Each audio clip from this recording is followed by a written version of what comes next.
Hey there, truckers and truck enthusiasts. Today, we've got something special lined up for you. As you can see, we've hit a major milestone, 100,000 subscribers. And we couldn't have done it without you. So, to celebrate, we're going to take a look back at the top 5 videos that helped us reach this incredible achievement. Watch until the end and find out which video garnered an unbelievable 8.6 million views. Let's get started with why Australia is the only place with road trains. Australia is known for its unique and extensive use of road trains, which are exceptionally long and heavy vehicles. But why is it only in Australia you see road trains? In this video, we will dive into the multiple reasons that Australia uses road trains. But first, you might even be wondering, what is a road train? A road train is a type of long combination vehicle that consists of a prime mover, the pulling unit, which is pulling multiple trailers or semi-trailers connected in a series. Road trains are characterized by their exceptional length and weight compared to standard truck and trailer configurations. In Australia, road trains can consist of 2 to 4 trailers. However, sectors such as mining, agriculture, and bulk freight use even longer combinations of up to 7 trailers. The first road train was invented in the 1930s. The road train consists of an 8-wheeled tractor unit pulling 2 trailers. The road train was around 22 meters long and weighed around 36,000 kilograms. Today, the total length of a road train can reach up to over 53 meters, 174 feet, and they can have a total gross weight of over 200,000 kilograms. This massive weight and long road trains have some infrastructure limitations, as there may be certain roads, bridges, or areas with weight or length restrictions that road trains must comply with. There can therefore be a major planning task in choosing the right route through the large country. This leads us to the first reason that Australia uses road trains. Australia is the world's 6th largest country by land area, with vast expanses of remote and sparsely populated regions. Road trains provide an efficient and cost-effective means of transporting goods across long distances in these areas, where there may be limited infrastructure and transportation options. The use of road trains allows for the transportation of larger quantities of goods in a single trip, reducing the number of trips required and overall transportation costs. Imagine an additional cost in operating 4 trucks with 4 drivers who all must have wages and the added wear and tear on the truck engine, rather than one truck pulling 4 to 5 trailers moving the same cargo. This is particularly advantageous in Australia's remote regions, where distances between towns and cities can be significant. Here, routes can extend over thousands of kilometers, and the driver can be on the road for weeks. In order to allow such long and heavy trucks, Australia has developed a regulatory framework to accommodate the safe operation of road trains. It includes specific licensing requirements, vehicle design standards, and road infrastructure guidelines to ensure the safe and efficient operation of these long combination vehicles. This may include oversized load signs, reflective tape, and warning flags. The specific requirements for signage and markings can vary between states and territories. But now, you may be sitting and thinking, why don't they just load the goods on a train and transport it? Which leads us to the next reasons. Australia's train network, compared to densely populated countries with extensive rail networks, such as China, Japan, or European nations, Australia's train network is limited in terms of coverage. The train network primarily serves the major cities and some regional centers along the densely populated eastern and southeastern coasts. In the interior and remote regions, they may have limited or no access to the train network. This is also because of a low population density in the remote areas, making it challenging to justify the economic viability of extensive rail infrastructure. The sheer size of Australia's landmass and the challenging terrain in many remote regions present significant cost and feasibility challenges for expanding the train network. Why the solution of the road trains came alive, which at the same time seemed to be a faster and more economical solution to the Australians. However, the Australian road network is generally well suited for road trains, with long, straight stretches of highways and roads that facilitate their maneuverability. These roads are designed to handle the size and weight of road trains, including the necessary turning radii and bridge and overpass clearances, making it suitable for road trains. Hope you enjoyed. Now, let's take a look at the next one. This video sparked intense discussions among truck enthusiasts on both sides of the Atlantic. Why European trucks have up to 770 horsepower and US don't. Have you ever wondered why the semi-trucks in Europe are available with these massive engines, such as the Volvo D16K with 750 horsepower and 3,550 Nm, and the Scania V8 770 horsepower with 3,700 Nm? Where in the US, engines only have a maximum of around 605 horsepower and 2,780 Nm, even though the trucks are so much bigger. There are several reasons why truck engines in Europe are somewhat larger and more powerful than in the US. So, let's take a look at them. Horsepower versus Newton meters and pound-feet. Before explaining why the European trucks have these big engines, let's make it clear that trucks really don't need that many horsepower. Rather, it is the amount of torque the engine is able to produce that is important to haul the massive loads. Torque is a rotating force produced by the engine's crankshaft. The more torque produced, the greater its ability to perform work, which is measured in Newton meter in EU and as pound-feet in US. The engines in US. The four major engine manufacturers in the US are PACCAR, Detroit, Mack, and Cummins. Also, a lot of Caterpillar truck engines are driving around in the US, but they stopped manufacturing on-highway engines in 2010 due to increasing emission regulations. The most sold engine in US is the Detroit DD15, which is a 14.8-liter inline-six engine with 505 horsepower and 1,750 pound-feet, which is used on the truck brands Freightliner and Western Star. Most of the US engines are around 12 to 15-liter engines with around 400 to 550 horsepower. The US truck brands use engines from separate manufacturer, like PACCAR, Detroit, and so on, whereas European truck brands each make their own engines. The engines in Europe. In Europe, the brands MAN, DAF, Scania, Volvo, Renault, Iveco, and Mercedes-Benz are available, each with their version of a truck engine. DAF drives with a PACCAR engine, and Volvo, Mack, and Renault also share engine parts and technologies. Also, Detroit is owned by Daimler Group, who also owns Mercedes-Benz, and the Traton Group owns both MAN and Scania, which are coming with a shared engine at the end of 2024. So, the different engines probably share more components and technologies than you might think, and the difference between them may not be that big at all.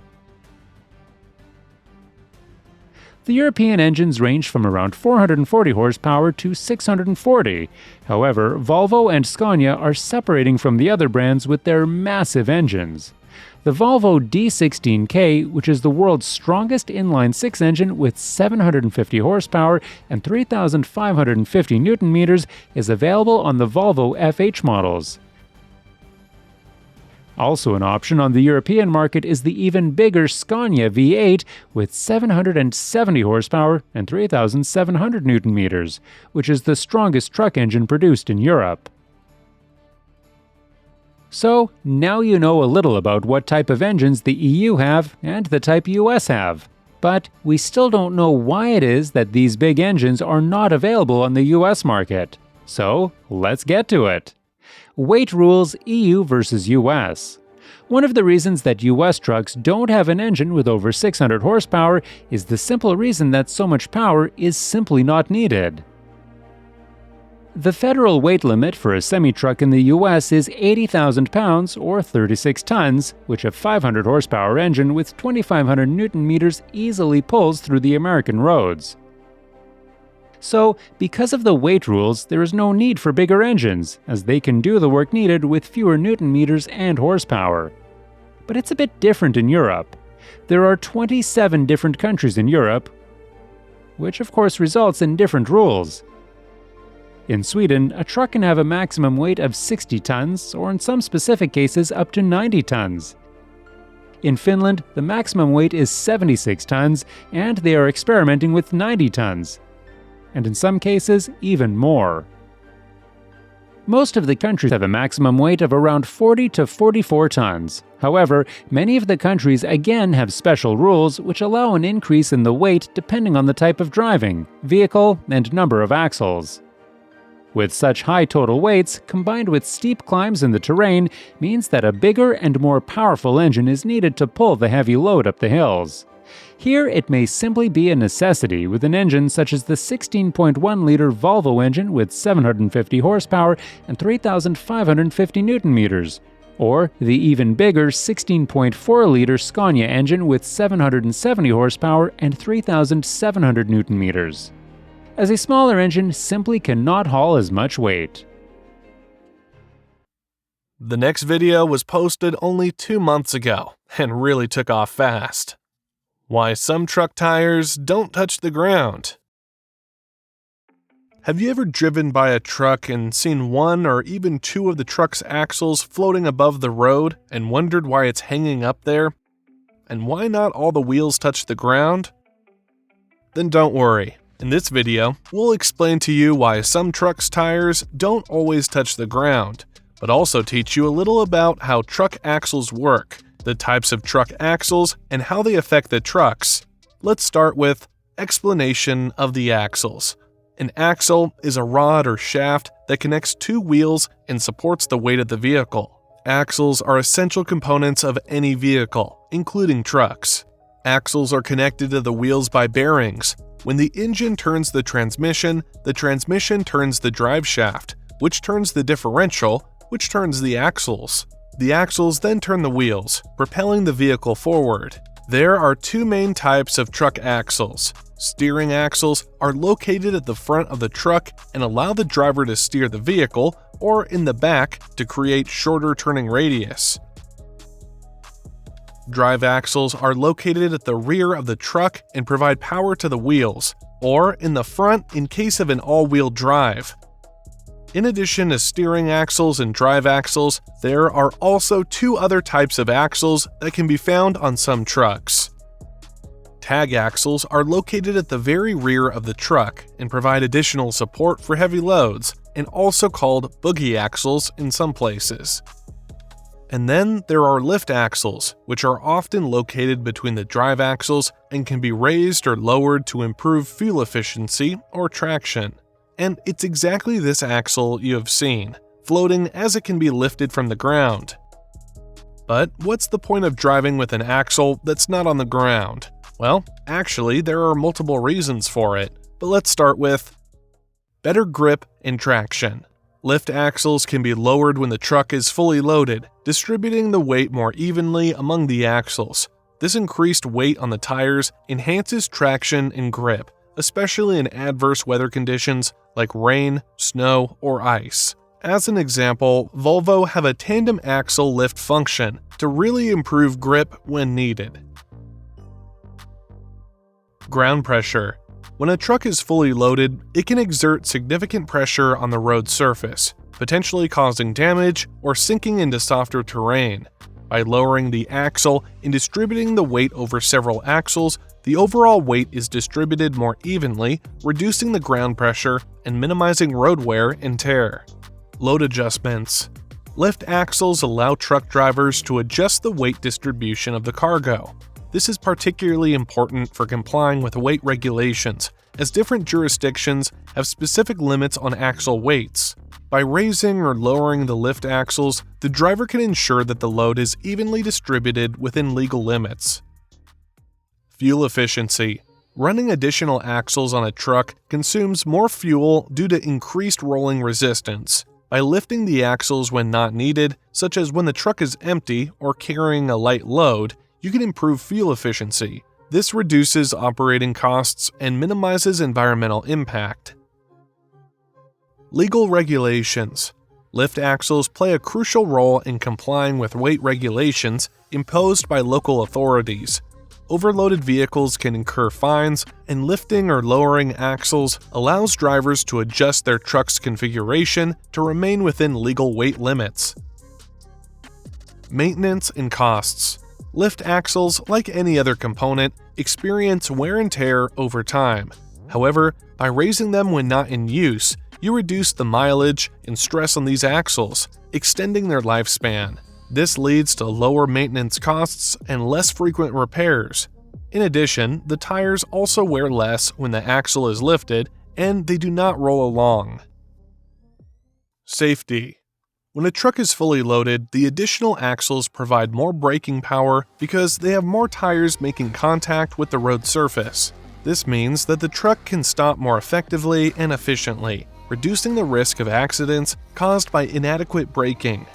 Lift axles, when lowered, increase the stability of the truck, especially when navigating corners or during sudden maneuvers. The additional tires help distribute the weight evenly and provide better grip, reducing the likelihood of rollovers or loss of control. Next up, we tackled a hot topic in the trucking world: the decline of cab-over trucks in America. With 5.8 million views and counting, this video struck a chord with viewers who were eager to understand the reason behind this industry shift. This is why America stopped making cab-over trucks. Have you ever wondered why American truck manufacturers stopped making cab-over trucks back in the 60s and 70s, when almost the rest of the world still produces cab-overs? That's what we're going to cover in this video, along with the advantages and disadvantages of cab-overs versus long-nosed. But first of all, you might be wondering what exactly a cab-over is. A cab-over truck, or also known as a cab-over engine, COE, is a truck with a flat nose and has the engine placed under the cabin, where the engine is placed in front of the cabin on the long-nosed trucks, which are also called conventional trucks. Cab-overs in America. The cab-overs were very popular in America in the 1940s to 1970s because of their compact design and improved maneuverability, especially in urban areas. Some of the American manufacturers of cab-overs were International, White Motor Corporation, Mack, and Kenworth are just a few to mention. The cab-over was able to utilize more cargo space due to the regulations that were in force at the time, which limited the maximum length of the truck, including the trailer. This rule was one of the biggest reasons that the cab-over made sense, since the smaller your truck was, the more cargo you could carry, which is exactly still the case in Europe. Most countries in Europe have different maximum length rules, but they apply to the total length of the vehicle, including trailer, where the limit for length rules only applies to the trailer in America.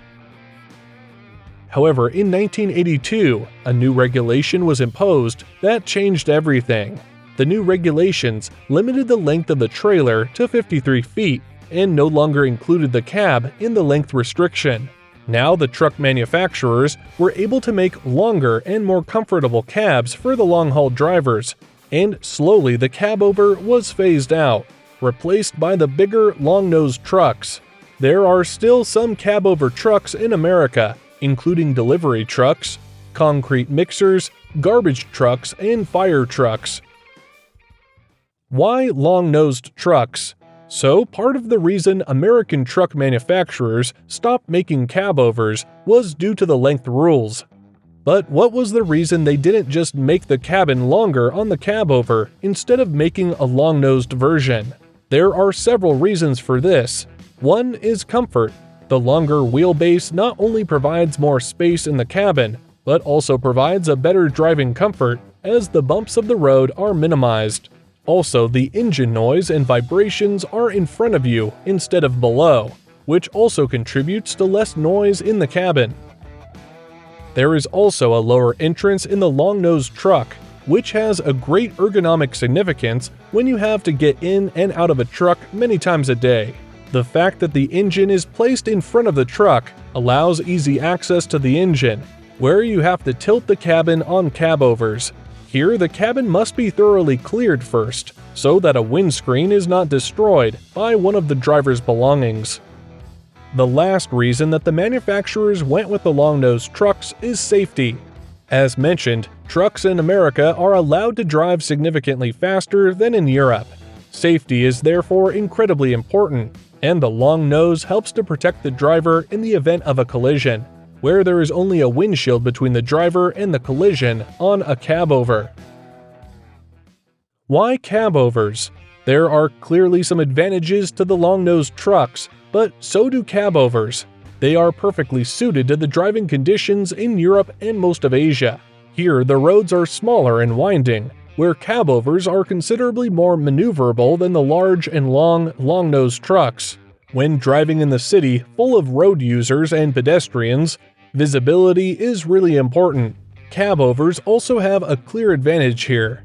Not only are they higher, which gives better visibility, they do not have the large A-pillars that the long-nosed truck has, and you therefore have a significantly better view from the cab. Will the cabover return to America?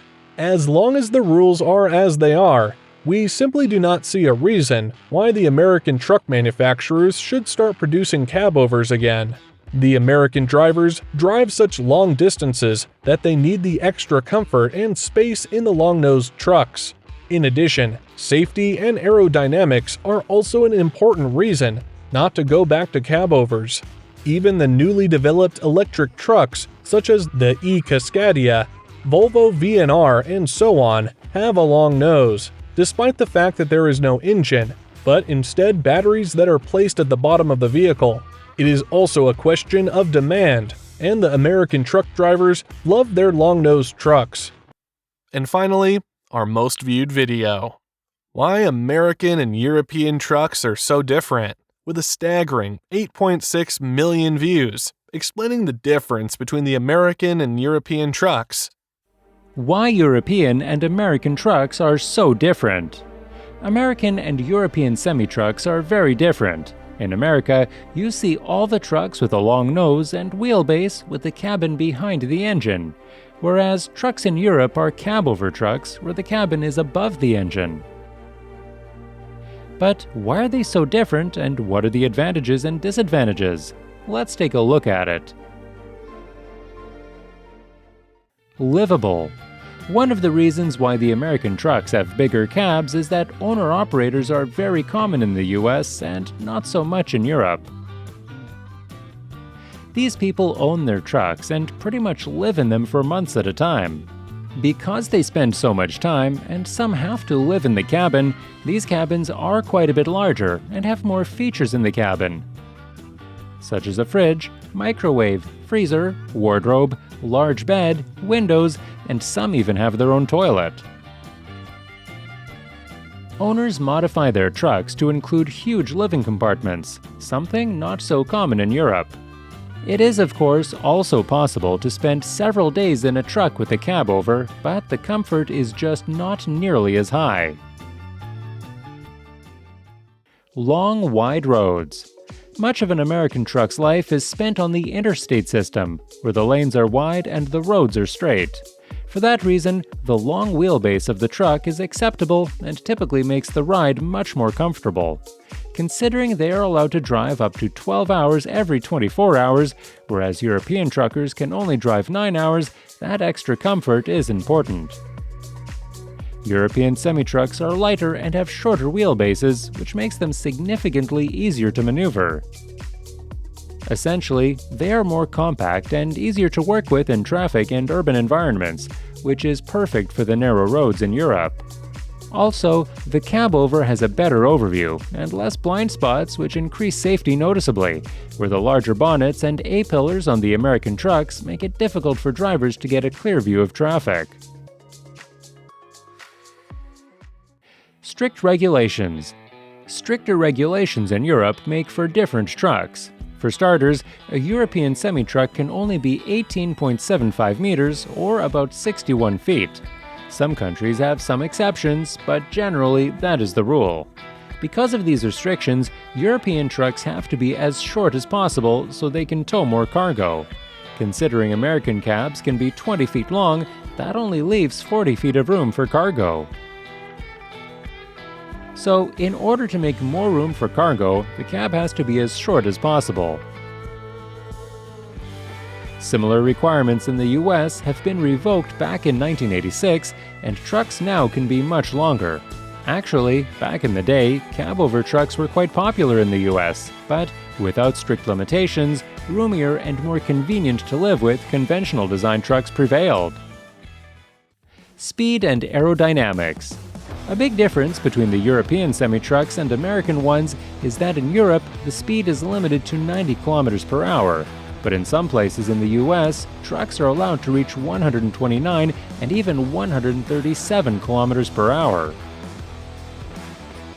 It is on the long straight roads, at high speed, the better aerodynamics and longer wheelbase is a clear advantage for the long-nosed trucks, which are created for the long trips. Conclusion. So, the reason why there is such a big difference between trucks in Europe compared to America is that they are used in different ways. There are different rules that must be observed, both in terms of speed, driving time, lengths, weight, etc. And that there is a big difference between roads and the infrastructure. So, one is not necessarily better than the other, but they are adapted to the needs of truck owners, the driver, and the government requirements. This video not only attracted a massive audience, but also sparked widespread engagement and discussion among truck enthusiasts worldwide. And there you have it, our top 5 viral videos that helped us reach 100,000 subscribers. We're incredibly grateful for your support and enthusiasm. Thank you so much. We're really grateful. Now, let's see if we can reach 200,000 subscribers together. Until next time, keep on trucking.